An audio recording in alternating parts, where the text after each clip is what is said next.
صلی اللہ علیہ وآلہ وسلم۔ السلام علیکم 10 کلاس، مجھے امید ہے کہ آپ سب خیریت سے ہوں گے۔ تو ابھی آج ہم کریں گے ترجمۃ القرآن کا سبق ہمارا 7 ہوگا، یعنی کہ 100 نمبر ہماری کون سی ہے؟ 7، سورۃ الحجر۔ تو سورۃ الحجر کا ہم کریں گے تعارف، اور ساتھ میں ہم اسے کریں گے مرکزی موضوع، اور ساتھ ہم کریں گے اس کے MCQs، شارٹ کویسچن اور لانگ کویسچن۔ اور سب سے پہلے ہم اس کا دیکھتے ہیں تعارف۔ جی، تعارف میں کیا چیز بتائی جا رہی ہے؟ سورۃ الحجر مکی صورت ہے، یعنی سورۃ الحجر کون سی صورت ہے؟ یہ مکی صورت ہے۔ آپ کے MCQs میں بھی اسے آ سکتی ہے، یہ آپ نے اس وقت آپ نے انڈرلائن کر لینا ہے۔ جی، یہ 13ویں پارے سے شروع ہو رہی ہے، یعنی کہ سورۃ الحجر کون سے پارے سے شروع ہو رہی ہے؟ 13ویں پارے سے شروع ہو رہی ہے۔ MCQs بھی آپ کا ہو سکتا ہے۔ جی نیکسٹ آپ کا، اور 15ویں پارے سے، اور یہ قرآن پاک کی 15ویں صورت ہے۔ ترتیب لحاظ سے بھی یہ قرآن پاک کون صورت ہے؟ یہ 15ویں صورت ہے۔ اس کے 6 رکوع ہیں۔ اس کے کتنے رکوع ہیں؟ اس کے 6 رکوع ہیں، اور 99 اس کی آیات ہیں۔ ٹھیک ہے، MCQ کے ساتھ آپ کو ہوتے جا رہے ہیں، کہ اگر آپ کو اس کے MCQ آ بھی جاتے ہیں تو آپ اسے فل کر سکتے ہیں۔ اس صورت کی آیات وَلَقَدْ كَذَّبَ أَصْحَابُ الْحِجْرِ الْمُرْسَلِينَ، اور یقیناً ہجر والوں نے رسولوں کو جھٹلایا۔ میں اصحاب ہجر کا تذکرہ ہے۔ جی، اس میں اصحاب ہجر کا جو ہے وہ تذکرہ ہے، یعنی ساتھ انہیں آیات بھی ساتھ مینشن کر دی ہے۔ اسی مناسبت سے اس صورت کو سورۃ الحجر کہا گیا ہے، یعنی کہ آپ شارٹ سوال آ جائے کہ سورۃ الحجر کو کیوں، اس کا نام کیوں رکھا گیا ہے، اس کو کیوں کہا گیا، تو آپ یہ بتا سکتے ہیں، یعنی کہ یہاں سے آپ یہاں تک آپ بتا سکتے ہیں۔ جس مکان کے گردہ احاطہ اور 4 دیواری بنی ہو اس کو عربی میں ہجر کہا جاتا ہے، یعنی کہ جس مکان کی جو گردہ، جو اس کا براسین ہوتا ہے، احاطہ ہوتا ہے، جس جگہ وہ ہوتی ہے اس کی 4 دیواری ہوئی ہو، یعنی کہ دیواریں نکلی ہوں، تو اسے ہجر کہتے ہیں، عربی میں اسے ہجر کہتے ہیں، کہا جاتا ہے۔ مدینہ منورہ اور شام کے درمیان 2 پہاڑوں کے وسط میں موجود علاقے کو وادی ہجر کہا جاتا ہے، یعنی کہ مدینہ منورہ اور شام کے درمیان، مدینہ منورہ اور شام کے درمیان یہ جو وادی ہے، یہ دونوں پہاڑوں کے درمیان، یہ پہاڑوں کے جو وسط ہے، یعنی درمیان میں ہے، کہ یہ اس وادی کو، اس علاقے کو ہجر کہا جاتا ہے، یہاں پہ موجود ہے۔ اس جگہ پر قوم سمود آباد تھی۔ تو اس جگہ پہ نا جو قوم، کون سے لوگ شامل، کون سی قوم آباد تھی؟ قوم سمود آباد تھی، جس کی طرف اللہ تعالیٰ نے حضرت صالح علیہ السلام کو نبی بنا کر بھیجا۔ تو قوم سمود کے نبی کون تھے؟ حضرت صالح علیہ السلام۔ تو وہاں پہ کون سی قوم آباد تھی؟ قوم سمود۔ ٹھیک ہے، تو وہ جو ہجر ہے وہ کہاں واقع ہے؟ کہاں پہ؟ مدینہ منورہ اور شام کے درمیان میں واقع ہے، دونوں پہاڑوں کے وسط میں، اس وادی کو ہجر کہا جاتا ہے۔ اسی قوم کو اصحاب الحجر یعنی ہجر کی بستی والے کہا جاتا ہے۔ تو اس قوم کو ہجر کی بستی والے کیوں کہا جاتا ہے؟ ٹھیک ہے، آپ نے بتانا ہی ہے کہ اسی وجہ سے آپ اس کو ہجر والی بستی کہا جاتا ہے۔ جی، ایک شخص رسول اللہ خاتم النبیین صلی اللہ علیہ وسلم کے پاس آئے، عرض کیا کہ اللہ کے رسول مجھے قرآن مجید پڑھائیں۔ آپ خاتم النبیین صلی اللہ علیہ وآلہ وسلم نے فرمایا، ان 3 صورتوں کو پڑھو جن کے شروع میں الف لام را ہے، یعنی کہ پہلے ہم نے پہلے بھی صورتوں میں پڑھا ہے، ٹھیک ہے، اور ساتھ میں ان میں بھی یہ چیز عمل کی گئی ہے، واضح کی گئی ہے۔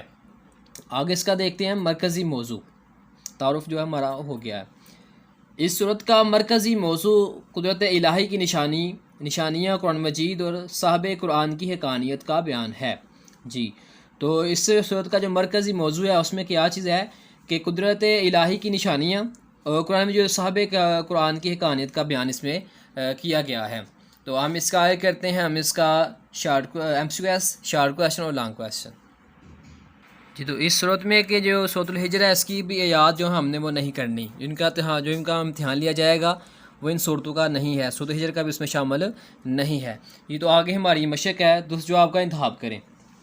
مدینہ منورہ اور شام کے وسط میں موجود پہاڑیوں کے درمیانی علاقے کو کہا جاتا ہے وادی ہجر۔ نیکسٹ ہے، 7 مثانی سے مراد ہے سورۃ الفاتحہ۔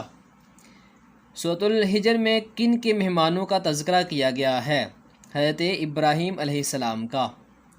وادی ہجر میں آباد تھی، وادی ہجر میں آباد تھی، کون سی قوم تھی؟ قوم سمود۔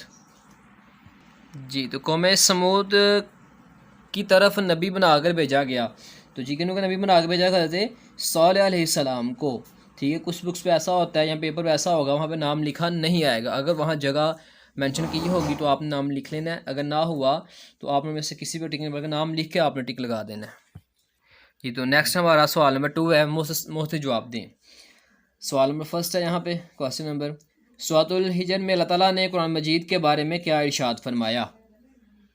جی تو یہاں پہ بنیادی مضامین پہ سیکنڈ لائن پہ اس کا آنسر ہے یہاں سے، یعنی کہ یہاں سے ہمارا جو سوال ہے، یہاں سے ہمارا سوال کا جواب جو آنسر ہے فرسٹ کا سٹارٹ ہو رہا ہے۔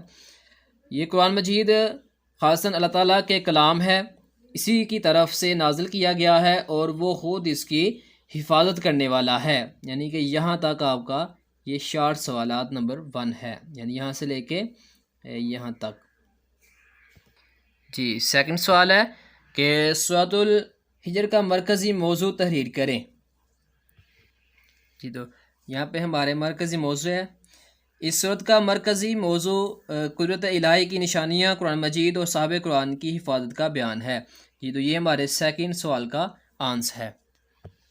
جی تو سوال نمبر 2 ہے ہمارا، سورۃ الحجر کی فضیلت میں ایک حدیث مبارکہ کا ترجمہ لکھیں، یعنی آپ نے ایک حدیث کا ترجمہ آپ نے یہاں پہ بیان کرنا ہے۔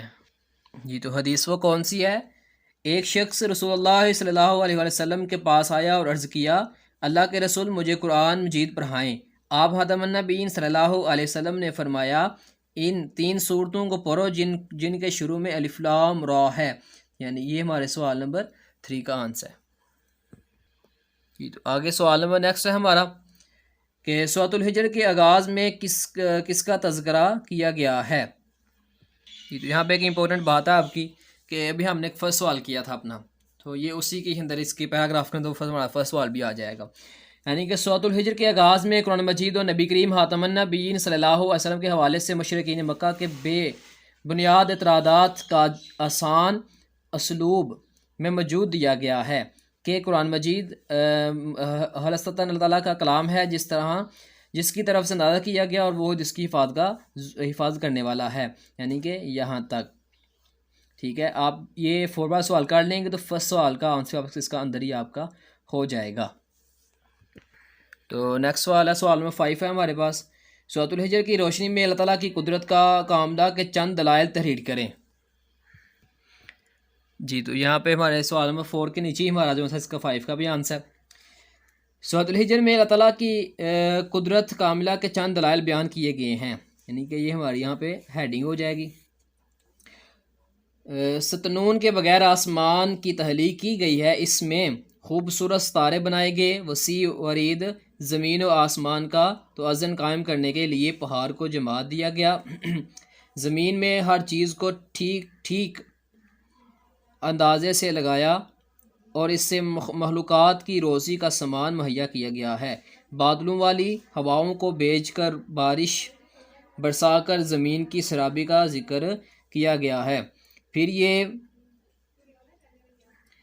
ذکر کیا گیا ہے کہ زندگی اور موت کا مالک وہی اللہ تعالیٰ ہے جس نے انسان کو مٹی اور جنات کو آگ سے پیدا فرمایا ہے، یعنی کہ یہاں تک جو ہمارا آنسر ہے یہاں سے لے کے، تو آپ نے اس کی جو اس قدرت کے جو کاملہ کے چند آپ کے دلائل ہیں یا آپ نے اسے مکمل واضح آپ نے اسے بیان کرنا ہے۔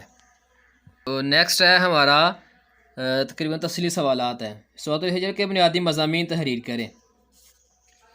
جی تو اس کے بنیادی مضامین ہم نے یہاں پہ تحریر کرنے ہیں، ٹھیک ہے۔ اس کا مکمل پیراگراف یہاں پہ آپ نے سب سے پہلے اس کو لکھنا ہے، سب سے پہلے ہمارا ہوگا مرکزی موضوع اور بنیادی مضامین تحریر کریں، آپ کو یہ سوال آ سکتا ہے، تو آپ نے اس کو یہاں سے لے کے یعنی فرسٹ لانگ آپ کا یہ ہو سکتا ہے، ٹھیک ہے، اوپر سے لے کے آپ نے یہ مکمل پیراگراف اس کا کرنا ہے اور نیکسٹ پیج پہ اس کا جو ہے وہ اس کا آنسر ہے، یعنی کہ نیکسٹ پیج سے اس کا جو آنسر ہے وہ ہم نے اسے ریڈ کر لینا ہے، یعنی کہ دیکھ لینا ہے ساتھ ہم نے۔